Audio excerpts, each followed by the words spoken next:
In this video today, we will learn how to use a sewing needle and thread to sew sutures for our sock puppets. Today I will teach you how to thread the needle and tie a knot at the end. I'll also teach you how to make the stitches on your sock puppet. To begin this project, you're going to need a pair of scissors, some thread, a needle. I chose a needle that has a large eye on it. That's the hole where the thread goes through, and it has a pointy tip. That way it'll poke very easily through the fabric of the sock. And then you're going to need one of the long socks. Choose a thread that shows up nice and bright against the sock. There are several colors, so pick according to what matches on your sock and shows up really well. So what you're going to do first is take a length of thread approximately 12 to 18 inches long. Trim that. And then we're going to thread the needle. This should be pretty easy to do since the needle has a really big eye to it and the thread is really thin. If you pull the thread down to your fingertips so you can barely see it, you place the eye of the needle over top and you can wiggle that down and it will poke through.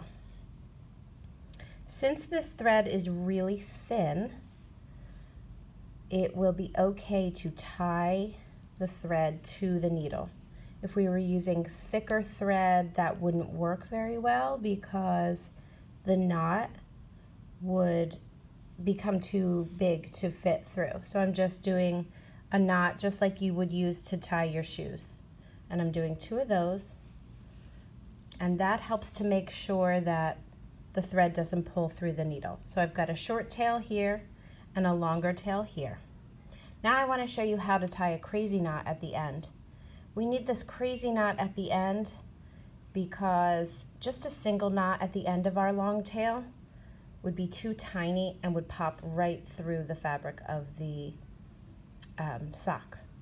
So to do a crazy knot, we're going to put the end of the long tail on our pointer finger, pinch that with our thumb, wrap it around our pointer finger, and then we're going to roll that off. As we're rolling it, what's happening is that the tail is going through that loop many, many times. And so in one smooth movement, you are making multiple knots all at the same time. And that gives you your crazy knot. The crazy knot is nice and thick and hopefully won't pull through on your sock. The next thing I'm going to show you is how to do the actual stitching. The socks we're using for the sock puppets are really long, so you're going to have already made a whole face on here with eyes and hair, and there will be a special way that your teachers demonstrate how to build a mouth in here. I'm not going to show you that part. But when you're all finished, one of the finishing touches is to create sutures or stitches similar to what the children who have the cleft palate surgery, this will be similar to what they see when their surgery is finished. So if we have our sock puppet here and we can imagine that the eyes are up here and the hair, we're going to want to create some sutures along the top of the mouth area because some of the kids will have stitches that show on the outside of their face where their lip is, their upper lip. So we would want to show some stitches in there for that. Some of the kids will also have stitches inside the palate, the upper part of their mouth. So when you get your felt on here, you can also create stitches inside of the mouth of the puppet. And what the website has shared is that the people who work with the children to help teach them how to speak properly with their new repaired mouth, they will snip out the stitches if they aren't appropriate for that child's particular surgery. So we're going to create stitches on the front to demonstrate where they would go on the lip and inside the palate. Now it's going to look a little different for you because I don't have the felt already in here, but you will already have glued that in. Now I want to get my needle inside the sock. In order to do that, I'm going to go and find that inside section by going all the way down, slinking it up on my hand, and I want to get the needle to pop out near the end here, but I want to hide the knot inside. So I'm going to sort of find that spot, poke my finger there so I know where to go. And then I'm getting my needle, which was already threaded and knotted and prepared. And I'm going to poke that through that spot. I don't want to stab my finger, but I am going to touch my finger with the needle and then come out over here. I'm going to pull that tight, but not too tight. We don't want the knot to pop through. Oh, there we go. Now I know it's ready. Okay, now that my thread is on there, I'm ready to make some stitches. I'm going to reach my hand back inside the sock. This is going to help me have a nice surface to work on, and it's going to also help to make sure that when I'm doing my stitches, I'm not sewing through to the other side of the sock.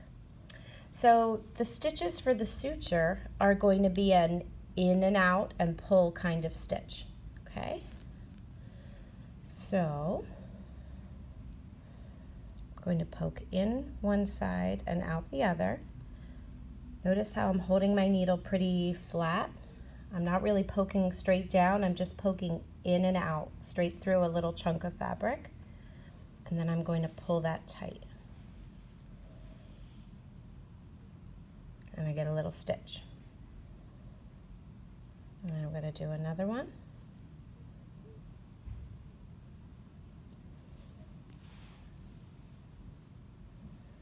And I get another stitch. And that is pretty much all you need to do. We can keep doing more and more stitches. Your teachers can talk to you about how best to represent the stitches for the children.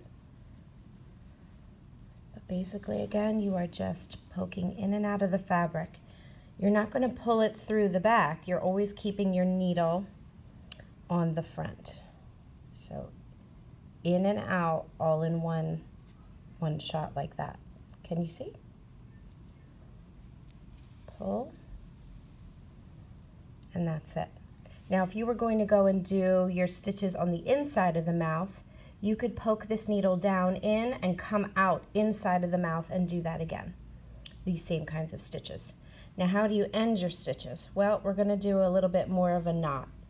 So let me demonstrate that here. So I'm going to go to make another stitch, and as I pull this stitch tight, before that final stitch loop gets tight, I'm going to catch the loop with my needle and then pull tight. And what you've done is you've actually made a little knot there. Since this thread is so thin, what I'd like you to do in order to really secure that is do that kind of stitch and knot probably 3 times. So tiny stitch, pull, and when that loop is almost done, catch it with your needle and then pull all the way tight. That was 2. I'll do 1 more. Tiny stitch, pull,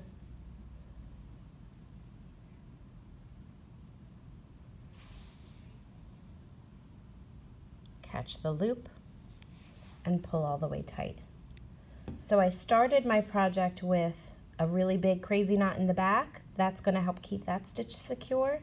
And I ended it with these stitches that catch loops. I did 3 of those to help make that end of the project secure.